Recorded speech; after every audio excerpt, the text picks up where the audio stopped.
Now let's start second law of motion, Newton's second law of motion. What does Newton's first law of motion indicate? શું કહે છે ન્યૂટનનો first લો? એવું કહે છે કે any object, if it is in state of rest or any object which is in uniform motion, continue in state of rest or remain in state of uniform motion until and unless an external force is not applied on the object. બહારથી એને કોઈ પણ object ઉપર બહારથી કોઈ force ના લાગે, એને કોઈ ધક્કો ના મારે, ત્યાં સુધી એ ઓબ્જેક્ટ છે એ સ્ટેબલ હોય તો સ્ટેબલ, અને યુનિફોર્મ મોશન હોય તો યુનિફોર્મ મોશન એનું ચાલુ રાખે, જો એના પર કોઈ અનબેલેન્સ ફોર્સીસ ના લાગે, એના પર કોઈ ફ્રિક્શન ફોર્સીસ ના લાગે. રાઈટ? ઓકે, હવે આપણે એવું કહીએ કે ન્યૂટનના સેકન્ડ લોમાં એવું વિચારે કે હા ભાઈ એના પર કોઈ ફોર્સ લાગે છે, કોઈ ફોર્સ લાગે તો શું થાય? જે સ્ટેબલ છે એ મોશનમાં આવે, અનબેલેન્સ ફોર્સીસ લાગે તો સ્ટેબલ હોય એ મોશનમાં આવે, અને જે ઓલરેડી મોશનમાં છે તેની વેલોસિટી ચેન્જ થાય. રાઈટ? એની વેલોસિટી ચેન્જ થાય, અને જેની વેલોસિટી ચેન્જ થાય તો આપણે શું કહીએ ને? N object whose velocity changes with respect to time, time સાથે એની વેલોસિટી વધે, એની વેલોસિટી ચેન્જ થાય. So change in velocity, we can say that the body is moving with accelerated motion. સમજમાં આવે છે? કોઈ પણ ઓબ્જેક્ટની વેલોસિટી ચેન્જ થાય તો આપણે એવું કહી શકીએ કે એમાં એ એક્સેલરેટેડ મોશન કરે છે. પણ એની અંદર જે એક્સેલરેશન કેટલું જનરેટ થાય એ ડિપેન્ડ કરે છે એના પર કેટલો ફોર્સ લાગ્યો છે. રાઈટ? કેટલું એક્સેલરેશન એટલે કે એની સ્પીડ ચેન્જ થવી કેટલા ટાઈમમાં. Because acceleration depend on time. What is acceleration? આપણે આગળના ચેપ્ટરમાં જોયું. What is acceleration? Rate of change in velocity is known as acceleration. v minus u upon t. ખાલી એની velocity change થાય એ જરૂરી નથી. હું એમ કહું કે પહેલા initial velocity 10 metre per second છે, તો final velocity 20 metre per second છે, પણ આટલી જે velocity વધી હું એ કહું કે એ 5 સેકન્ડમાં વધી, તેનું એક્સેલરેશન કેટલું થયું? v minus u upon t. 5 second લીધા, यानी 20 minus 10 upon 5, यानी 10 upon 5, that is 2 meter per second square, that is acceleration. સમજમાં આવે છે કે એની વેલોસિટી ચેન્જ થઈ, સ્ટાર્ટિંગમાં 10 મીટર પર સેકન્ડની સ્પીડથી જતું હતું, પણ મેં એને ધક્કો માર્યો, ફોર્સ લગાડ્યો તો એની વેલોસિટી ચેન્જ થાય અને એની વેલોસિટી વધી ગઈ, પણ એની વેલોસિટી 10 માંથી 20 થતા એને 5 સેકન્ડ લાગી. તો એક્સેલરેશન તો એની વેલોસિટી ચેન્જ થાય છે તો આપણે એવું કહી શકીએ કે હા ભાઈ એ એક્સેલરેટેડ મોશન કરે છે, પણ એનું acceleration 2 metre per second square થયું. પણ હું એમ કહું એટલો જોરથી ધક્કો મારું કે એ 2 સેકન્ડમાં એની વેલોસિટી આટલી થઈ જાય છે. યાની forces also depend on how fast its velocity changes. यानी समझમાં આવે છે? તો એક્સેલરેશન કેટલું થઈ ગયું? v minus u upon t, यानी 20 minus 10 upon 2, यानी 10 upon 2, that is 5 meter per second square. બંનેની વેલોસિટી 10 માંથી 20 જ થાય છે. પહેલી વખતે 10 માંથી 20 થઈ ગઈ પણ 5 સેકન્ડમાં, પણ બીજી વખતે પણ 10 મીટર પર સેકન્ડ માંથી વેલોસિટી 20 મીટર પર સેકન્ડ થઈ ગઈ પણ 2 સેકન્ડમાં, બહુ જલ્દી. velocity जल्दी ही बढ़ी गई, यानी acceleration is more. यानी when the body is moving with accelerated motion, that acceleration depend on force. એનું acceleration કેટલું થશે એ ડિપેન્ડ કરે છે ફોર્સ ઉપર. ઓબ્જેક્ટ ગેટ એન acceleration, કોઈ પણ ઓબ્જેક્ટ ઉપર આપણે ફોર્સ લગાડીએ એટલે accelerated motion કરે. We would now like to study how the acceleration of an object depend on the force applied to it and how we measure force. એટલે કે acceleration અહીંયા 5 છે, અહીંયા 2 છે. ભલે એની વેલોસિટી 10 માંથી 20, અહીંયા પણ 10 માંથી 20 થઈ જાય છે, પણ acceleration અહીંયા 5 છે, acceleration અહીંયા 2 છે. Same change in velocity same. So how acceleration depend on time and how can we find the force? That is all about Newton's second law of motion. right? Let us recount some observation from our everyday life. अपनी everyday life જોઈએ. During the game of a table tennis, if the ball hits the player, does not hurt him. Table tennis તમને ખબર હશે કે table tennis રમી એનો બોલ છે બહુ હલકો હોય, રાઈટ? અને તમને વાગે તો તમે હર્ટ ના થાઓ. પણ ક્રિકેટનો બોલ જો બાઉન્ડરીમાં જાય અને કોઈ પણ જે સ્પેક્ટેટર છે, જેના વ્યુઅર્સ છે, એને બોલ વાગે, સિક્સર મારે વિરાટ કોહલી, અને જે બાઉન્ડરીની બહાર જતો રહે અને જે ક્રિકેટ જો આયા હોય એમની પાસે બોલ પહોંચી જાય એમને વાગે તો it may cause severe injury because its mass is more. Okay, તો સામેવાળા પર જે ફોર્સ લાગે છે કોના પર ડિપેન્ડ કરે છે? માસ પર ડિપેન્ડ કરે છે. હું તમને સૌથી સિમ્પલ એક્ઝામ્પલ આપું. ઇફેક્ટ ઓર ઇમ્પેક્ટ કોના પર ડિપેન્ડ કરે? સામેવાળાને કેટલી ઇમ્પેક્ટ થશે?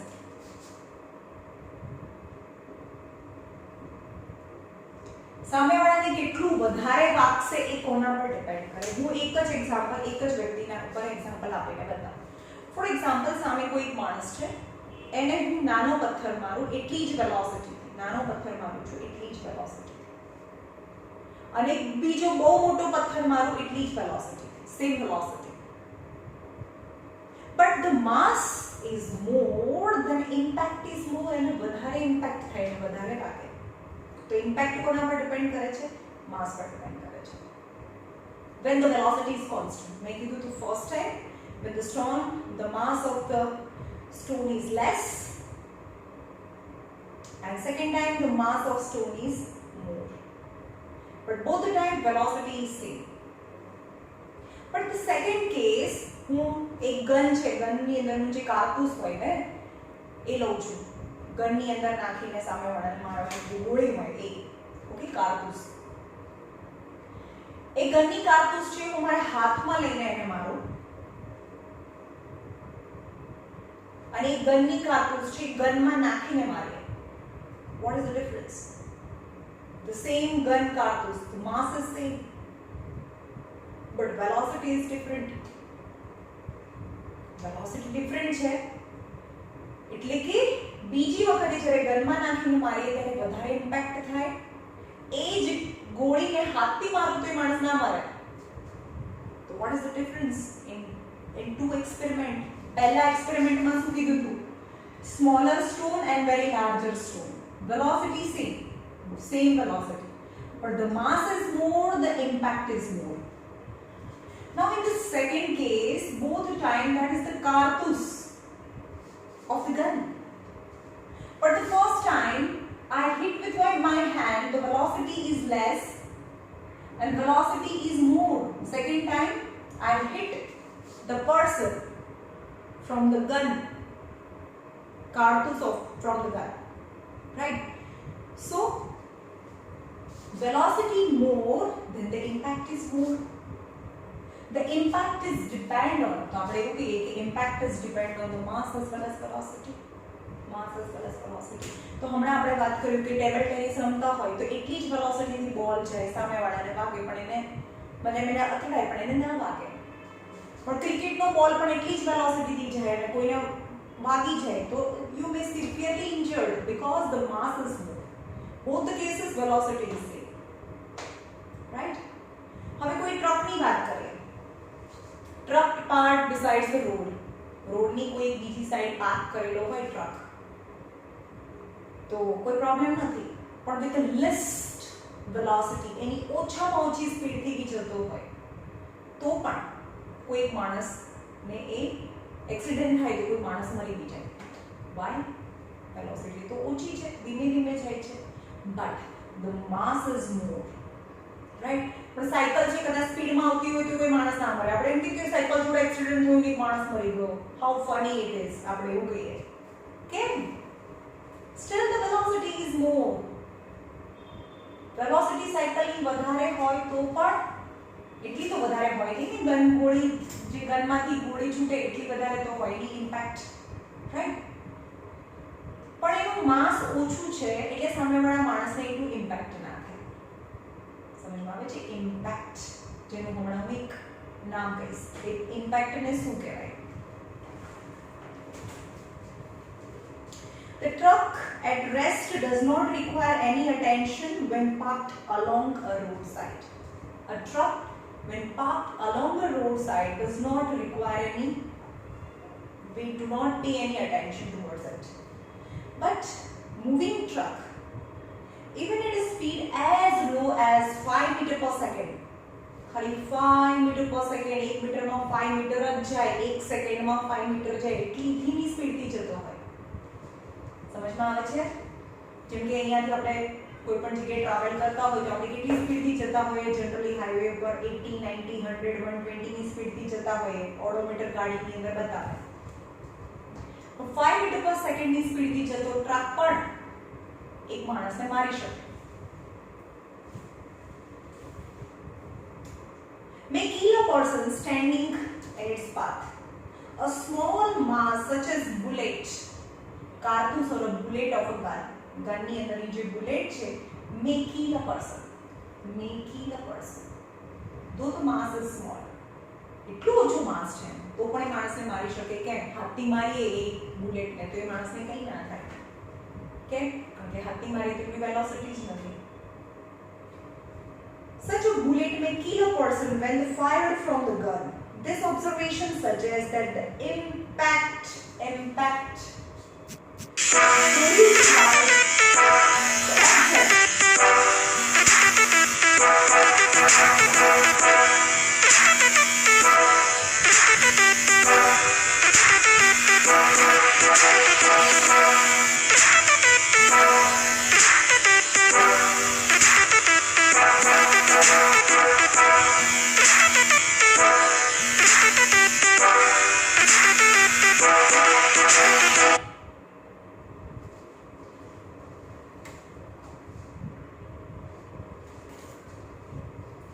Okay. Similarly, if an object is to be accelerated, we know that the greater force is required to a greater velocity. હવે આપણે આગળ જોઈએ. This observation suggests that the impact produced by the object depend on their mass and velocity. यानी impact કોના પર depend કરે છે? mass and velocity પર ડિપેન્ડ કરે. હવે ટ્રકનું માસ છે, જ્યારે ઊભો હોય ત્યારે માસ એનું એ જ રહે, અને જ્યારે મોશનમાં આવે તો પણ એ ટ્રકનું માસ એની અંદરનું જેટલા કિલોગ્રામ માસ છે તો એનું એ જ રહે. મીન્સ એનો મતલબ તો માસ તો કોઈ ઓબ્જેક્ટનું બદલાતું જ નથી. એને આપણે અલગ અલગ માસ લઈએ તો ઇટ્સ ઓકે, પણ કોઈ એક ઓબ્જેક્ટને આપણે ઓબ્ઝર્વ કરતા હોઈએ, કોઈ ઓબ્જેક્ટ, કોઈ ટ્રક છે, કોઈ પથ્થર છે, આપણે કોઈ એક ઓબ્જેક્ટને જે આપણે ઓબ્ઝર્વ કરતા હોઈએ ત્યારે એની ઇમ્પેક્ટ ક્યારે વધારે હોય છે? એની વેલોસિટી વધારે હોય. Because the same stone have same mass, same truck have same mass. તો આપણે ટ્રક છે ક્યારે વધારે ઇમ્પેક્ટ આપે? આપણે એવું કહીએ ચલો ટ્રક, તો પહેલા પણ ટ્રક એ જ હતો, પછી પણ ટ્રક એ જ હોય, મતલબ એનું માસ તો સેમ રહે, but its velocity changes. So આપણે એવું કહી શકીએ કે when the truck with its maximum velocity impact more, right? Mass and velocity. Similarly, if an object is to be accelerated, we know that the greater force is required to give a greater velocity. હવે આપણે એને accelerated motion કરાવવું છે, આપણે એમ કહીએ કે impact કોના પર ડિપેન્ડ કરે? mass અને velocity પર ડિપેન્ડ કરે, but mass of an object remain constant. So આપણે હવે એવું કહીએ કે impact ડિપેન્ડ કરે છે એની velocity પર. એટલે આપણે velocity ચેન્જ કરવી છે તો આપણે આગળ ન્યૂટનનો ફર્સ્ટ લો શું કહે છે? વેલોસિટી ચેન્જ કરવી હોય તો એના પર ફોર્સ લગાડવો પડે, એના પર ધક્કો મારવો પડે. હવે more is the force, more is the change in velocity. જેટલો વધારે ધક્કો મારીએ, જેટલો જોરથી ધક્કો મારીએ, હવે આપણે એવું કોઈ બોલ છે એને ધીમેથી ધક્કો મારીએ તો ધીમેથી એની વેલોસિટી વધે ને, પણ જોરથી શોટ મારીએ તો એની વેલોસિટી વધે, ઓછા ટાઈમમાં બહુ વધારે વધી જાય, right? So impact depends on velocity. यानी when the body is moving with the accelerated motion, જ્યારે એનું acceleration મતલબ એનું velocity વધતી જાય તો એની impact બી વધતી જાય. એટલે કે એની velocity વધારવા માટે આપણે ફોર્સ આપવો પડે. One such property is called momentum was introduced by Newton. હવે એવું કહે છે કે એક પ્રોપર્ટી છે જે જે માસ અને વેલોસિટી બંનેને કમ્બાઈન કરે છે, બંનેને કમ્બાઈન કરતી એક પ્રોપર્ટી મતલબ એક ક્વોન્ટિટી છે ફિઝિક્સની અંદર જેને કહેવાય momentum. What is momentum? Momentum નો મતલબ થાય ઇમ્પેક્ટ, અસર ક્યારે વધારે થાય. મોમેન્ટમ નો સિમ્બોલ છે P = m × v. Momentum is P = m × v. यानी mass is more, impact is more, velocity is more, then impact is more. असर more. Momentum has both direction and magnitude. Momentum છે એને both direction भी હોય, direction and magnitude. જ્યારે direction અને magnitude બંને હોય તો એને વેક્ટર ક્વોન્ટિટી કહેવાય. શું કહેવાય? વેક્ટર. અને મોમેન્ટમની ડાયરેક્શન કોની ડાયરેક્શનમાં હોય? વેલોસિટીની ડાયરેક્શનમાં હોય. જે ડાયરેક્શનમાં વેલોસિટી હોય એ ડાયરેક્શનમાં એનું મોમેન્ટમ હોય. The direction is the same as that is the direction of velocity. The SI unit of momentum, चलो momentum no SI unit mass into velocity. Mass is measured in kilogram and velocity is measured in meter per second. So momentum no unit થાય kilogram meter per second is the unit of momentum. SI unit of momentum is kilogram meter per second.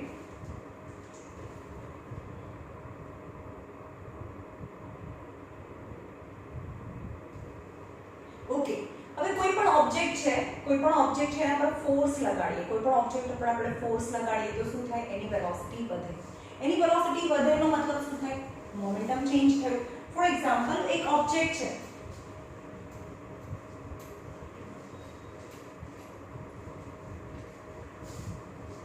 for example any object of mass m and initial velocity u. So its initial momentum 1 is equal to mass into velocity. But when you apply force on it, its velocity increases. But mass remains same, but velocity become v. But the final momentum is m into v. मतलब જ્યારે એના પર force, કોઈ પણ object ઉપર આપણે force લગાડીએ તો એની velocity change થાય છે. ખાલી વેલોસિટી ચેન્જ થાય, માસ તો એનું એ જ રહે. પણ માસ અને વેલોસિટીના મલ્ટીપ્લિકેશનને મોમેન્ટમ કહેવાય. એટલે કે આપણે જ્યારે પણ ફોર્સ લગાડીએ ત્યારે એનું વેલોસિટી ચેન્જ થાય એવું બી કહેવાય, ઓર એનું મોમેન્ટમ ચેન્જ થાય એવું બી કહેવાય. કારણ કે વેલોસિટી ચેન્જ થાય એટલે કે u અને v છે એમ સાથે મલ્ટીપ્લિકેશન કરો તો અલગ અલગ આન્સર આવે, એટલે કે એનું મોમેન્ટમ ચેન્જ થાય. Got it? Since the application of unbalanced forces bring a change in velocity of an object, therefore it is clear that the force also produce a change in momentum. એટલે કે જ્યારે force લગાડો તો ત્યારે એની velocity change થાય, એટલે આપણે એવું કહી શકીએ કે ફોર્સ થી એનું મોમેન્ટમ ચેન્જ થાય. Now let us consider a situation in which the car with a dead battery is to be pushed along a straight road to keep a speed of 1 meter per second. એક car છે, એની battery dead થઈ ગઈ છે, okay, અને એને push કરવાનું છે, પાછળથી ધક્કો મારવાનો છે, અને એની વેલોસિટી અત્યારે કેટલી છે? 1 મીટર પર સેકન્ડ છે. એટલે જ્યારે બેટરી ડેડ થઈ ગઈ છે એ તો ચાલે જ નહીં, કાર ચાલુ જ ના થાય. પણ 1 મીટર પર સેકન્ડની સ્પીડથી એક સેકન્ડમાં 1 મીટર જાય એટલી સ્પીડથી એને ધક્કો મારવાનો છે. give it a speed of 1 meter per second. એટલે કે કાર અહીંયા ઊભેલી છે, બરાબર? એટલે કે સ્પીડ તો 0 છે, સમજમાં આવ્યું? અને એની વેલોસિટી કેટલી કરવી છે? 1 મીટર પર સેકન્ડ જેટલી સ્પીડ કરીએ તો ડેડ બેટરી છે એ સ્ટાર્ટ થઈ જાય. તો જેની બેટરી ડેડ થઈ ગઈ હોય તો શું કરીએ આપણે? રોડ ઉપર બાજુવાળા 2-3 જણાને કહીએ ભાઈ ધક્કો મારો ને, ધક્કો મારો આપણે એમ કહીએ તો આ 2-3 જણાને પાછળથી ધક્કો મારે છે, બરાબર? હવે એની સ્પીડ થોડી જ હલાવી દઈએ, એટલે કે વેલોસિટી ખાલી 0.2 મીટર પર સેકન્ડ કરી દઈએ તો શું કાર સ્ટાર્ટ થઈ જાય? ના થાય. એને જે વેલોસિટી જોઈએ એટલી વેલોસિટી સુધી તમે લઈ જાઓ તો કાર સ્ટાર્ટ થાય. right? Which is sufficient to start an engine. If one or two person give a sudden push to it, it's hardly start. Sudden push કરે, બે ત્રણ જણાને પુશ કરે તો પણ એ હાર્ડલી સ્ટાર્ટ, એ સ્ટાર્ટ ના થાય. એનો મતલબ કે એને થોડીક સેકન્ડ માટે એને પુશ કરવું પડે, right? But a continuous push over some time result in a gradual acceleration of a car to this speed. એટલે કે હવે આપણે એમ કહીએ કે કોઈ બે ત્રણ જણા છે એટલું જોરથી ધક્કો મારીને એને 1 મીટર પર સેકન્ડની સ્પીડ લાવી દે તો એ કાર સ્ટાર્ટ ના થાય. ઓછા ટાઈમમાં જો એની વેલોસિટી વધી જાય એટલી તો કાર સ્ટાર્ટ ના થાય, પણ ગ્રેજ્યુઅલ એક્સેલરેશન થાય અને ધીમે ધીમે ધીમે કરીને એની આ સ્પીડ લઈ આવે અને એ સ્પીડ થોડા ટાઈમ સુધી કન્ટિન્યુ રાખે ત્યારે કાર સ્ટાર્ટ થાય, right? It means that the change of momentum of a car is not only determined by the magnitude of the force but also by the time during which the force is exerted. Okay? तो શું કહે છે? Magnitude change in momentum. Magnitude of the force, એક minute, it means the change of momentum of a car is not only determined by the magnitude of force. હવે change in momentum, હું એમ કહું છું કે એની શરૂઆતની વેલોસિટી 0 મીટર પર સેકન્ડ છે અને એનું v છે 1 metre per second. Change in velocity, any velocity 0 માંથી 1 કરી દેવી છે.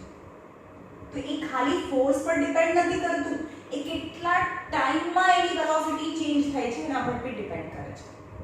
Change in velocity not only depend on force but also depend on the time to which it changes from one velocity to another velocity. હું તમને સમજાવું કઈ રીતે?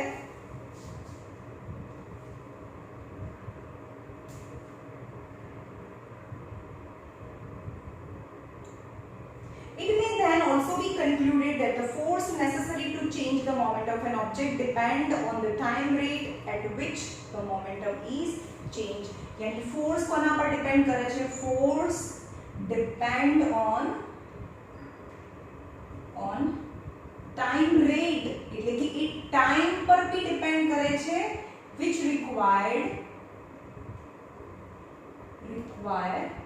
to change its velocity. यानी force depend on time, કેટલા ટાઈમમાં એની velocity આટલી velocity માંથી એની વેલોસિટી ચેન્જ થઈ એના પર भी ડિપેન્ડ કરે છે. તો સેકન્ડ લો ઓફ મોશન, હવે સેકન્ડ લો ઓફ મોશન શું કહે છે? હવે હું લખું છું second law of motion.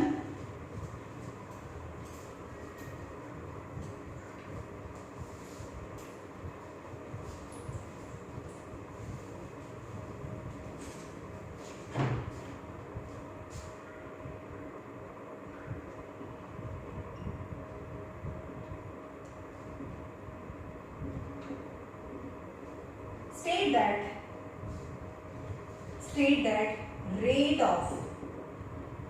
of change in momentum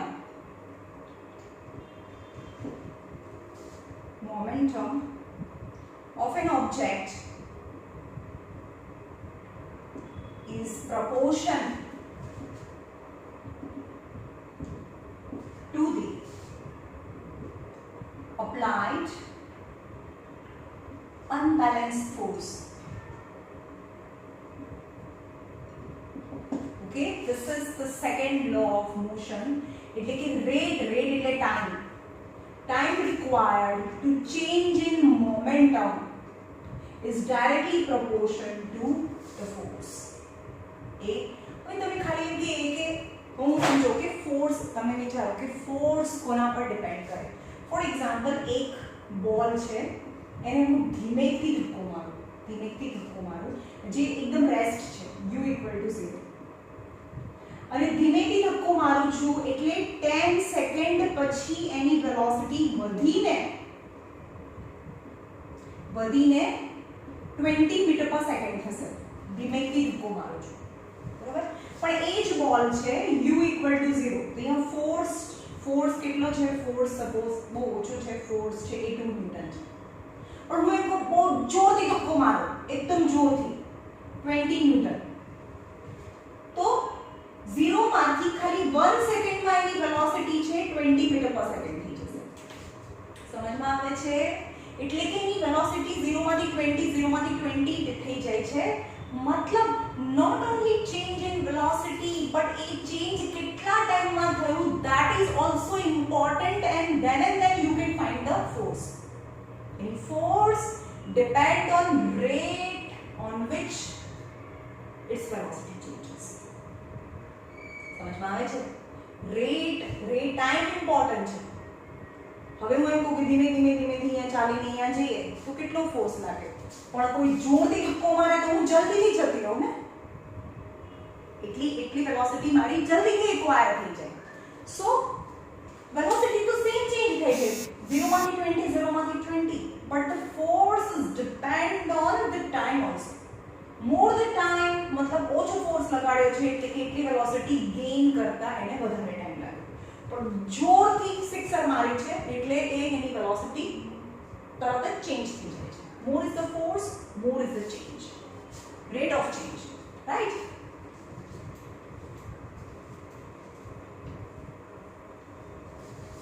okay now mathematical formulation of the second law of motion is very important second law of motion na mathematical formulation suppose an of an object मैं बताऊं છું કે suppose એક object છે જેનું mass m છે અને એની velocity u છે starting ની velocity so એનું starting નું momentum 1 mass into velocity mu થાય but when you apply force on it એના પર force લગાડો છો કેટલી સેકન્ડ માટે લગાડો છો એ નથી ખબર પણ force લગાડું એટલે કે એનું mass તો એનું એ જ રહે same object but velocity increases so its momentum become mv થઈ જાય mv so change in momentum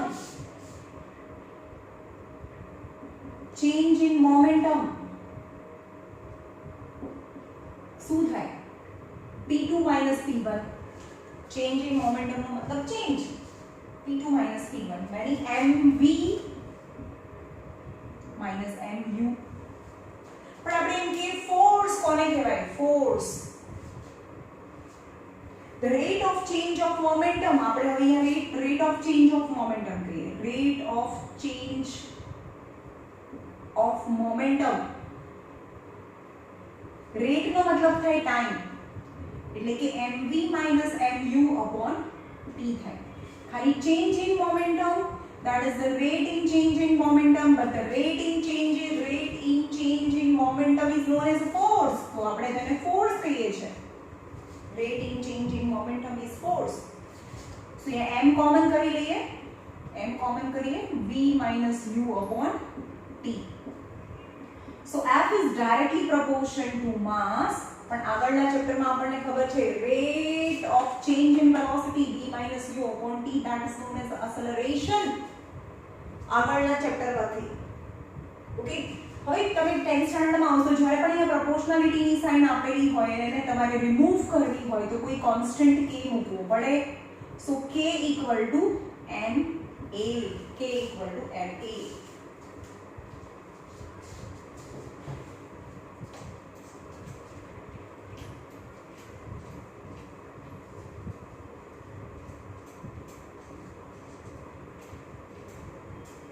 now આપણે એમ કહીએ કે kf equal to kma એ લખવાનું કે when force equal to 1 newton હોય જ્યારે force 1 newton લઈએ mass equal to 1 kilogram હોય અને acceleration is equal to 1 meter per second square લઈએ ત્યારે 1 newton k mass is equal to 1 acceleration is equal to 1 at that time k equal to 1 એટલે કે જ્યારે k equal to 1 લઈએ this condition હોય ત્યારે k equal to 1 થાય તો આપણે k equal to 1 મૂકીએ તો f is equal to ma f is equal to ma જ્યારે when k becomes 1 at that time f is equal to ma so force is equal to m into a mass into acceleration is a mass into acceleration આપણે એમ કે force નો unit શું થયો force નો unit છે kilogram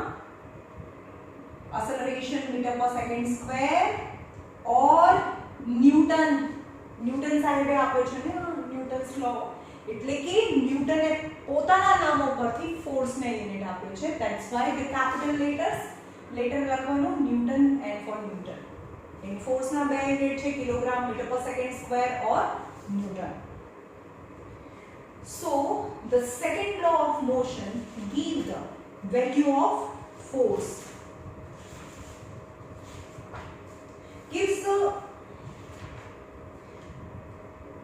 The second law of motion gives us the method to measure the force acting on the object as a product of its mass and acceleration. And the second law of motion આપણને value of force આપે and we can find the force just multiplying mass into acceleration. The second law of motion is often seen in the action in an everyday life.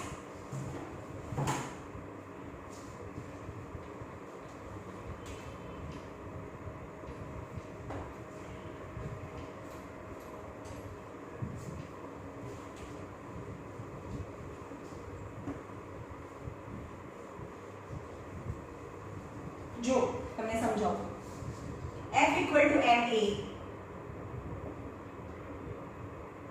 F equal to m v minus u upon t, right? V minus u upon t. We can notice Newton's second law in everyday life. For example, જે catch કરે છે ક્રિકેટના ગ્રાઉન્ડમાં જે bowler છે એ બોલને catch કરે ત્યારે કેચ કરીને એને થોડું પાછળની સાઈડ એના હાથ લઈ જાય. Why? It draws his hand backward because એની જે પણ વેલોસિટી હતી હાથને ટચ કરી દીધું અને એ પાછળ લાવી દે હાથને, એટલે કે એની વેલોસિટી જે પણ વેલોસિટીથી ઓ વેલોસિટીથી આવે છે એને હાથને ટચ કરી દીધું અને એની વેલોસિટી ડિક્રીઝ થવા માટે એને ટાઈમ વધારી દીધો. આમને આમ હાથ રાખે તો જે પણ વેલોસિટીથી આવતું હોય 60 મીટર પર સેકન્ડની સ્પીડથી આવતું હોય એને સીધો હાથમાં પકડી લો તો 60 માંથી 0 થઈ ગયો ને. હું જોઉં કે 60 મીટર પર સેકન્ડની સ્પીડથી આવતું હોય, ઓકે, u ઇક્વલ ટુ અને ફાઇનલી 0 થઈ જાય અને ટાઈમ 1 સેકન્ડમાં જ, ઓકે. તો f ઇક્વલ ટુ જે પણ એનું માસ હતું, આપણે માસને કન્સિડર નથી કરતા, સો 0 minus 60 upon time t, તો ટાઈમ 1 यानी 60 यहाँ पे કેટલું આવ્યું -60 નો મતલબ થાય રિટાર્ડિંગ ફોર્સ, કારણ કે એની વેલોસિટી ઘટે છે, that is the retarding force. એટલે કે માઈનસ સાઇન આપણે કન્સિડર ના કરીએ, એટલે કે 60 m into 60. સપોઝ માસ છે એ બોલ ના લઈએ, આપણે 1 kg લઈએ, કારણ કે ગ્રામમાં લઈશું તો બી આને કન્વર્ટ કરશું, यानी 1 into 60 यानी 60 ન્યૂટન જેટલો ફોર્સ લાગે આપણા હાથમાં જો આપણે 1 સેકન્ડમાં સ્ટોપ કરી દઈએ, એટલે જોરદાર હર્ટ થાય. 60 ન્યૂટન જેટલો ફોર્સથી આપણા હાથમાં એ બોલ અથડાય. પણ આપણે બોલને લઈને થોડું પાછળ લઈએ અને સ્ટોપ થવા માટેનો ટાઈમને વધારી દઈએ, यानी 3 or 4 સેકન્ડ, 1 2 3 4, ઓકે. તો આ જ ટાઈમમાં 4 સેકન્ડ કરી નાખીએ તો શું થાય? Force equal to ma m v minus u upon t. Finally તો સ્ટોપ થઈ જાય છે 0, ઇનિશિયલી 60 થી આવતો હતો અને time 4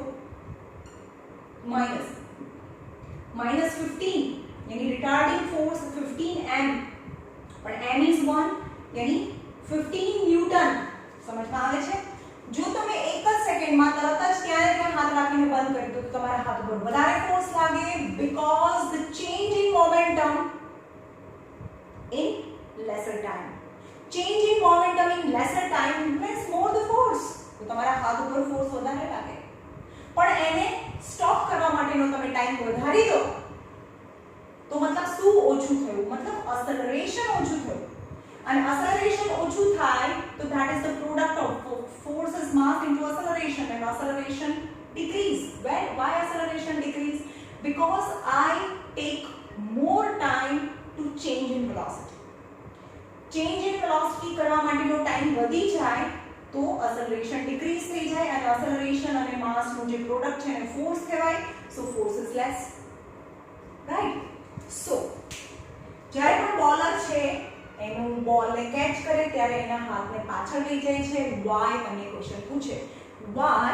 because it take more time to change the velocity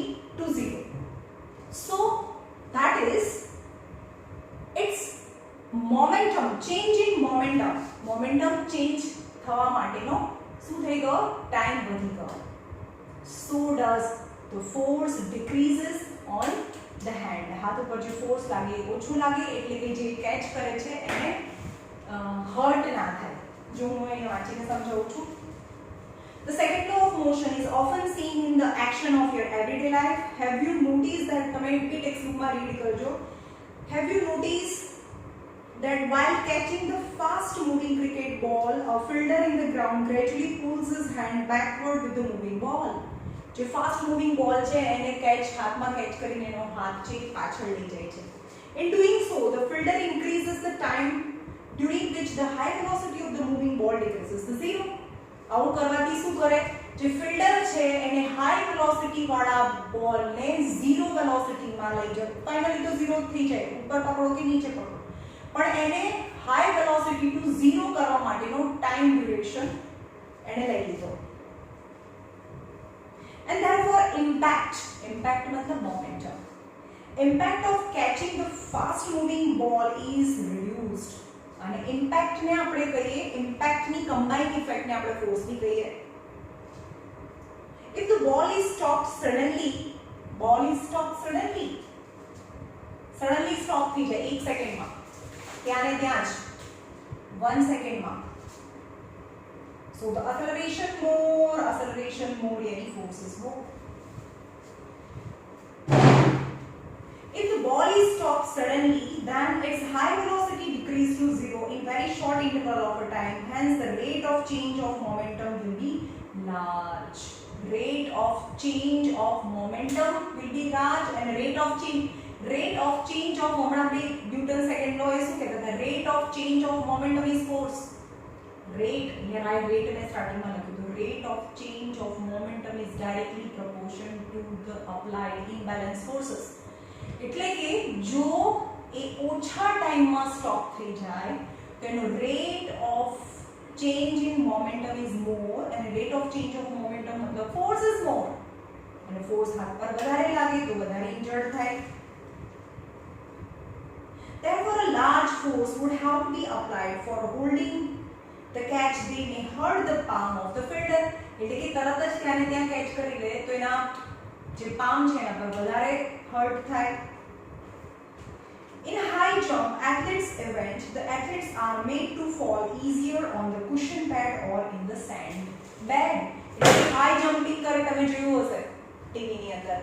high jump કરે તો નીચે સાઈડ જ્યાં પડે ત્યાં કુશન હોય અથવા તો સેન્ડ હોય. વાય કુશન હોય તો એ શું કરે ઉપરથી હાઈ વેલોસિટી થી પડે નીચે, અને કુશન હોય તો એની વેલોસિટી ઝીરો થવા માટે એ અંદર ખૂંચે એટલો વધારે ટાઈમ મળી જાય, અને એટલો વધારે ટાઈમ મળી જાય તો rate of change in momentum is less. So force is less, time વધારે લાગે તો rate of change of momentum is less. Time is more, momentum is less. Rate of change of momentum is less. And rate of change of momentum is less, then the force is less. તો એના body પર કોઈ force ના લાગે એટલે કે injury ના થાય. પણ આમથી ઉઠીને સીધો બીજી બાજુ કોઈ પથ્થર હોય એના પર જ પડે તો શું થાય? સીધી હાઈ વેલોસિટી ટુ ઝીરો થઈ જાય. રાઈટ? આપણે એક્ચ્યુઅલી ભાગે છે શું કામ? આપણે હર્ટ કેમ થઈએ? કારણ કે આપણા પર એક ગ્રાઉન્ડ એટલો ફોર્સ લગાડે. 7th ફ્લોરની બિલ્ડિંગ પરથી આપણે નીચે કૂદીએ તો આપણને ભાગે કેમ? આપણે મરી કેમ જઈએ?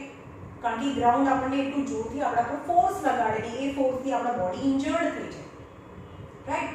હાર્ડ સરફેસ છે એટલે હાઈ વેલોસિટી ટુ ઝીરો, નીચે પડી એટલે ઝીરો થઈ જાય. અને કેટલી સેકન્ડમાં? વિધિન સેકન્ડથી પણ ઓછા ટાઈમમાં. એટલે કે રેટ ઓફ સેકન્ડથી પણ ઓછા ટાઈમમાં. એની time is less, then the rate of change of momentum is more, then the force is more, so our body gets lot of more force offered by the ground, so our body is seriously injured and we may lead to death.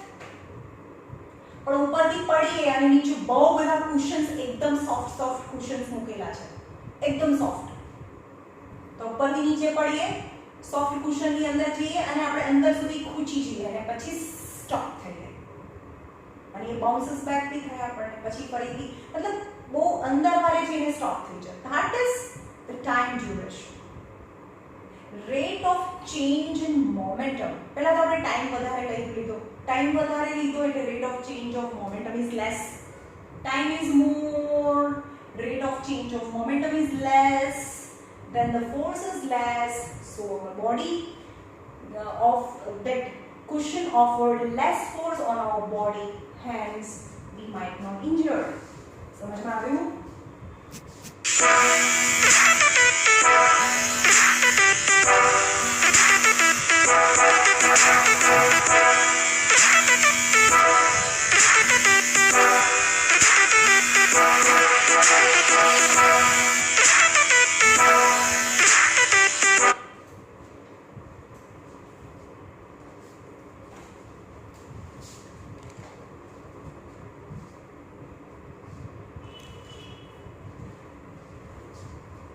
The first law of motion can be mathematically stated that the mathematical expression for the second law of motion. Mathematical expression of the second law of motion શું કહે છે? Force equal to mv minus mu upon t. यानी F equal to m common v minus u upon t. So F equal to ma because v minus u upon t equal to a. હવે આપણે એમ કહીએ કે ન્યૂટન્સના second લો પરથી આપણે first લો કેવી રીતે કરી શકીએ? ફોર એક્ઝામ્પલ, એના પર કોઈ ફોર્સ જ નથી લાગતો.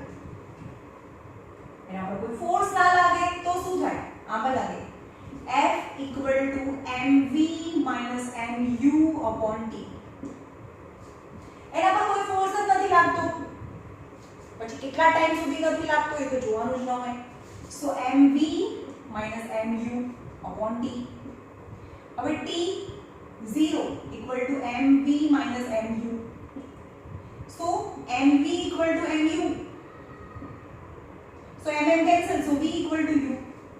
मतलब આપણે આ શું કહીએ છે? v અને u એ અલગ અલગ વેલોસિટી છે. સ્ટાર્ટિંગની વેલોસિટી u હોય અને એના પર કોઈ ફોર્સ લગાડીએ તો એની વેલોસિટી વધીને v થઈ જાય.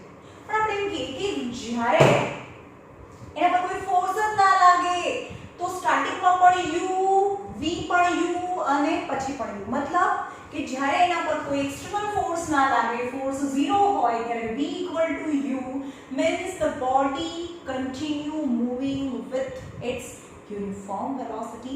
यानी એની વેલોસિટી ચેન્જ ના થાય જ્યારે ફોર્સ 0 હોય.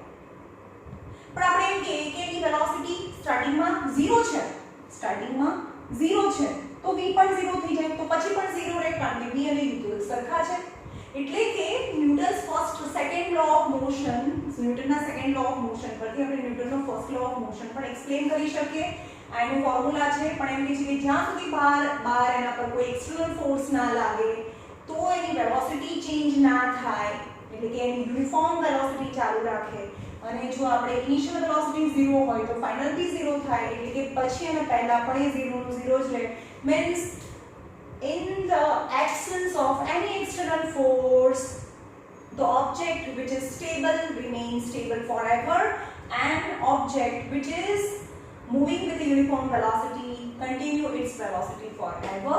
So this is about Newton's second law of motion, right? હવે આના numerical problems છે.